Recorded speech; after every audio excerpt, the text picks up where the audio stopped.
Good morning. Today is Wednesday, July 30th.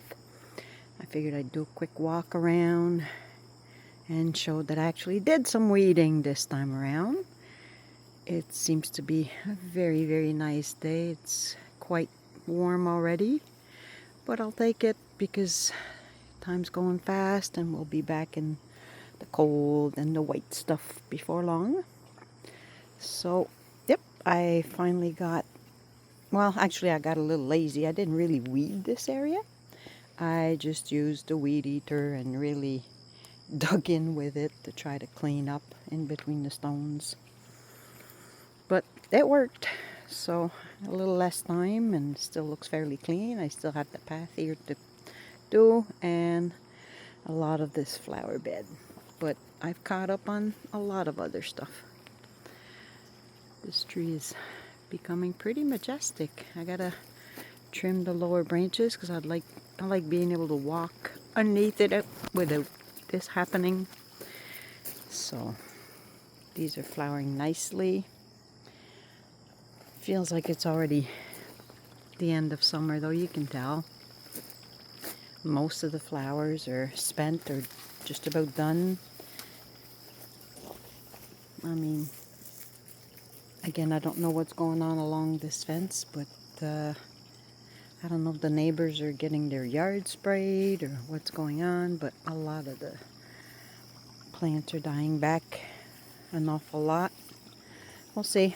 I tried putting some fertilizer this week, so hopefully it'll help. But yeah, I did a little bit of cleaning. I still have a little bit of this to do, but the majority is fairly clean now. Sunflowers, much taller than me. All the way, well, there's this thing happening here where everything is either not growing or dying. I fertilized this area too to see if I can save them, but this one is, the yellow one there is pretty dead. This one here, I really don't know what's going on. I took a Amazon little kit test to test the soil, and it came out fine for blueberries. I mean, they're tiny. They should be bigger than that. But they have no taste either. The blackberries, however, seem to be doing okay. I'm just waiting for these flowers to be pollinized, and I'll be hiding it with the mesh. There's some, you can't really tell through the mesh, but there's some that are coming up. I probably won't have a whole lot. It's only I planted them last summer, so. Rudbeckia, I believe, or what are they, black-eyed Susans? They're doing okay. There's a lot of weeds in them, but I never bother because they seem to do fine. And then when they're done, the weeds are actually asters, I think they're called, but they flower purple. So I know they're weeds, but I still... Where did you get that?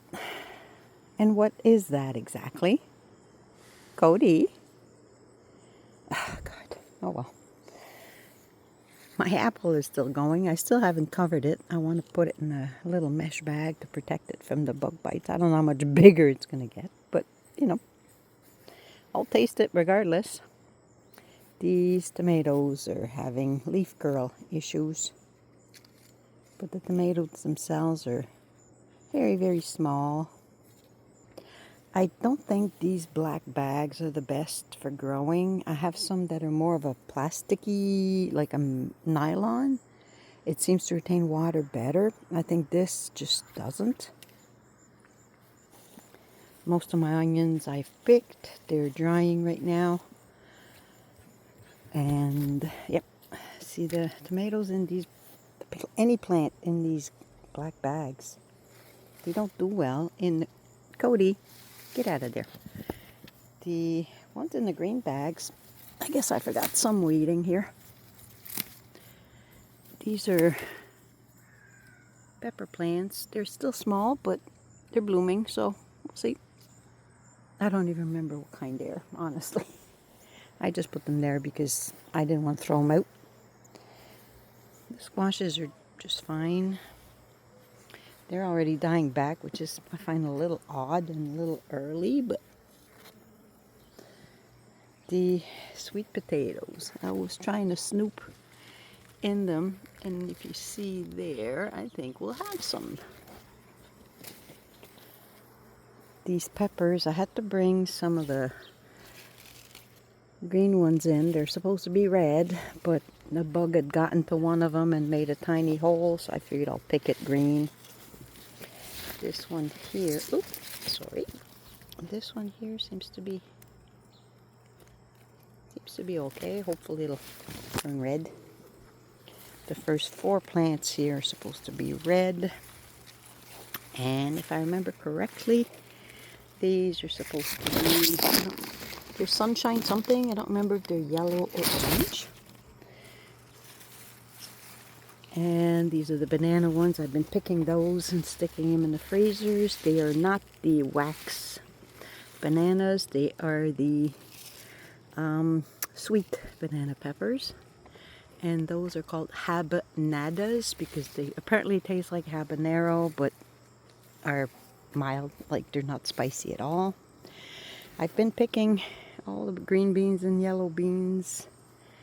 These are just starting to produce because I got this part of the bed was eaten by bugs when I first planted it.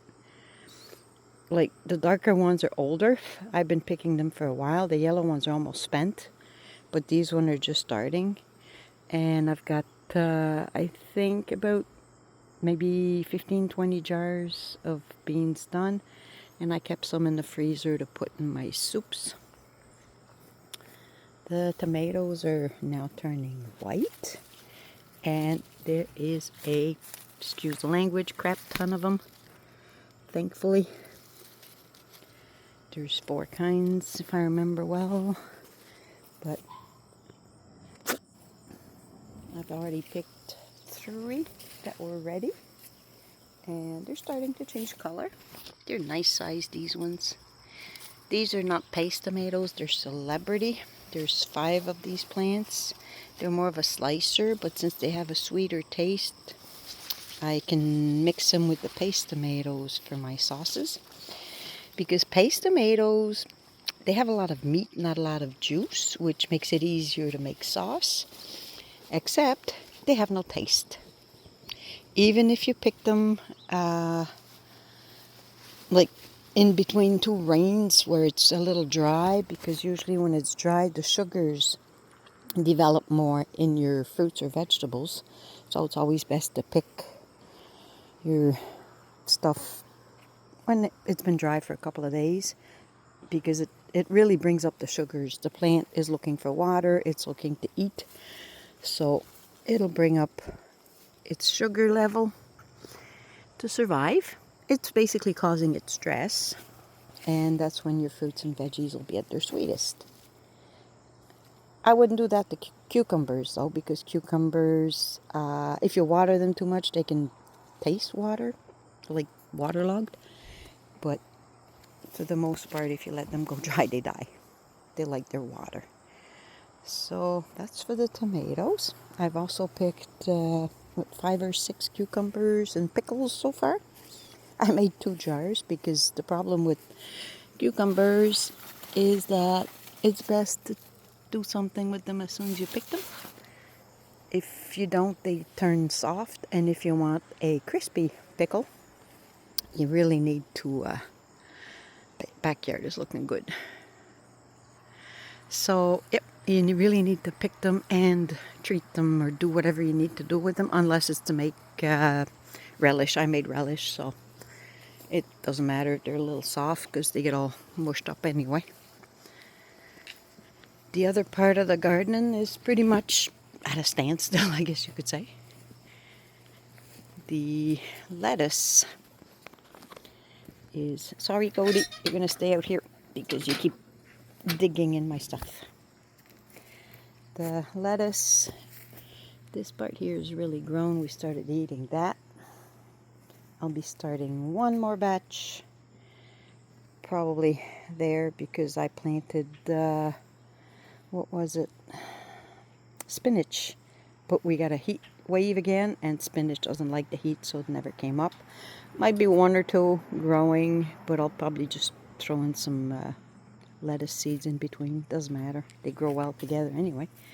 I've been picking basil, but it's been so hot that what I do is I pick it often. The plants stay smaller, but in the end I still get the same quantity. This one was eaten by something. I don't think that'll come back. And I threw in some carrot seeds here that I had left over. I'm letting my oregano go to seed, go to flower. Bees love it.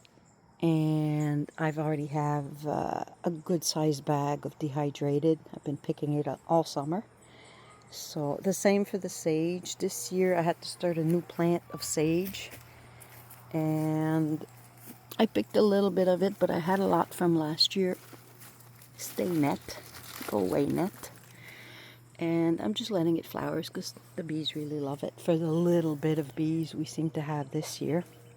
Kale, well, kale grows like wheat here, so that's not a problem. The cabbages are, I'm hoping to get maybe 4 of the 6. It's getting pretty hard. The other ones are much smaller. If I get 4, I'll be happy. I just make coleslaw. I can coleslaw. And then we have that in the winter. Because in the summer we tend to eat it fresh. The cauliflowers are starting to make heads. I don't want to open it too much to show you because I don't want bugs to get in it, and you don't want the sun to reach it either.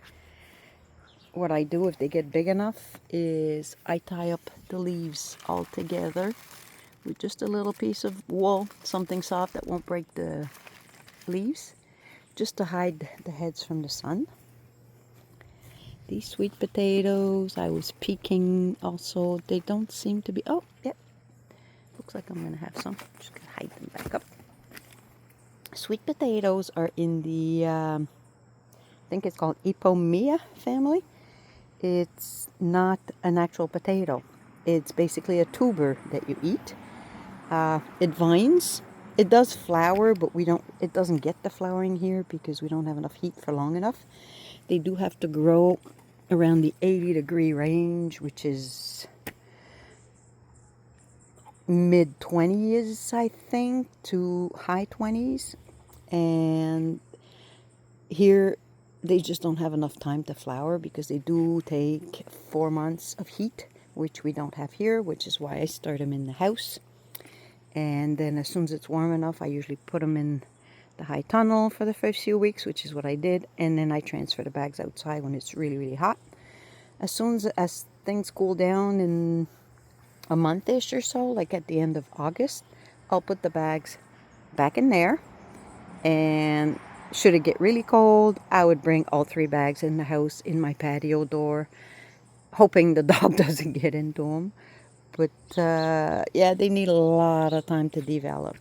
But it works, so I do start them from a piece or 2 of the previous year's harvest that I keep the smaller roots, because what it is, it's a bunch of roots that come out. Parts of the roots tends to get puffy, and where it puffs up is basically your sweet potato, if you want to call it that. But technically it's really not a potato. It's not a nightshade. It's just a vine that we eat the roots of. And for the potatoes to be sweet, you also have to treat them to heat and humidity when you bring them in. You clean them up.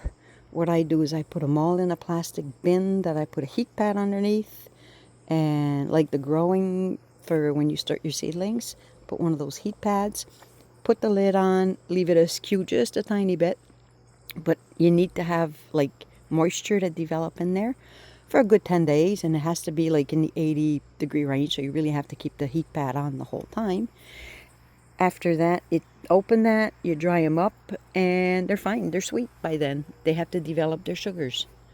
So I brought in some beets. I have a dozen or so inside that I have to process. I'm not getting a lot again this year. I don't know, beets don't like me. So they just don't grow for me. They grow, the foliage grows well. I thin them out.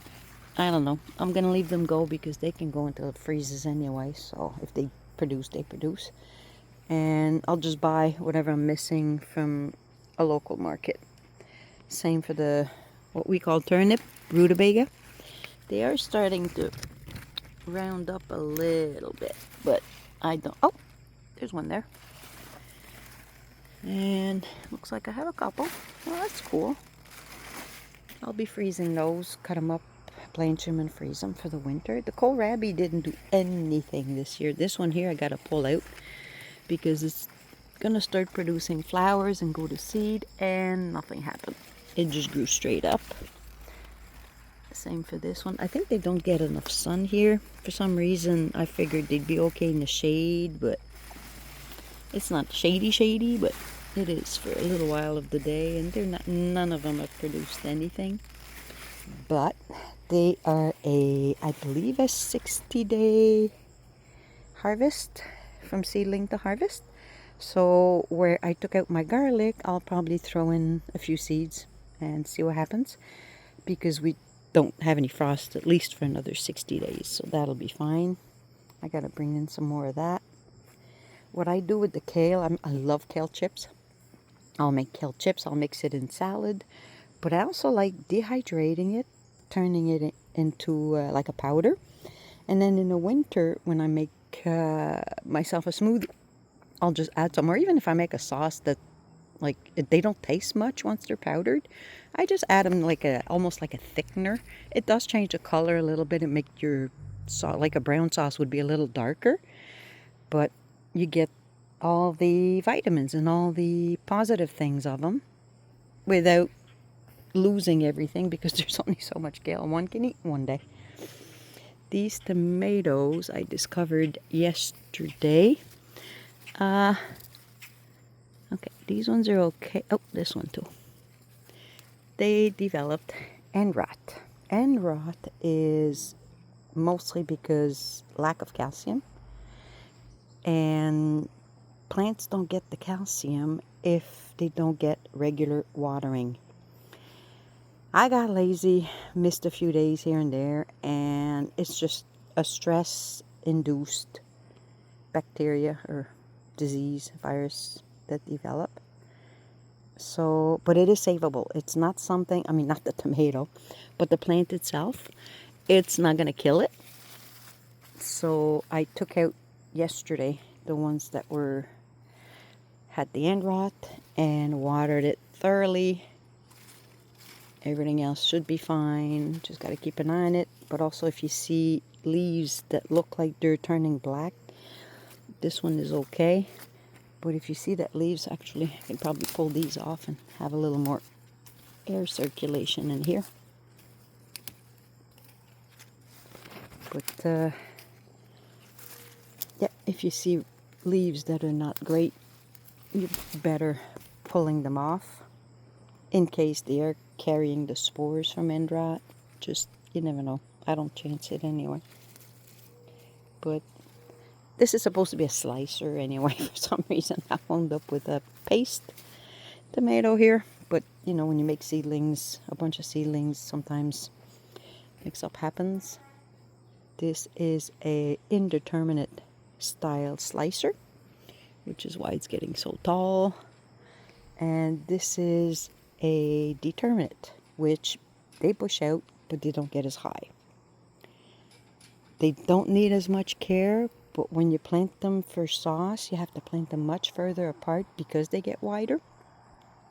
So I'd rather determinate, and I chop off the heads when they get too high, rather than just, you know, have something that bushes out, but then you don't get as much production. These are just starting. I'm not sure why this side, this bag is taking forever. And this one, we've been picking tomatoes out of it. They're so pretty though, sweet. The little sweet, I think they're called cherry bomb. But this one here is doing really well. I water both at the same time. They're pretty much in the same spot, as you can tell. They are on an archway. But for some reason, the side that's more in the sun, well, earlier, I guess, in the sun, is not doing anything. But this one is. Go figure. Plants, gardens. Eh. Oh, and I planted, this is a Malabar spinach. And last year it came up to like, by now it was like 5 feet tall. This year's just not doing anything. It's a red Malabar because the, see, it's a great spinach. It's really, really sweet and crunchy. And it just grows up. It's a climbing. It's just very fragile here. Not easy to start. And you can't, I find that it's harder to find the seeds also if you want to buy the seeds. I ordered these, I believe, from M.I. Gardener in the States. And it's grown well for the last couple of years, but it is the same seeds that I planted. So the seeds are over a year old, which probably explains why they didn't do much. I think I had started like maybe 10 of them, and there's only one that actually came up. So yeah, need some fresh seeds. So that's about it. I have a very patient puppy waiting for me. Kinda patient. Hey Cody, you wanna say hi? You gonna say hi? Huh? You wanna play with your toy? Well, I guess I'll spend some time with the puppy before I get headed. You want that? Cody. Headed to work. I'll see you on the next one.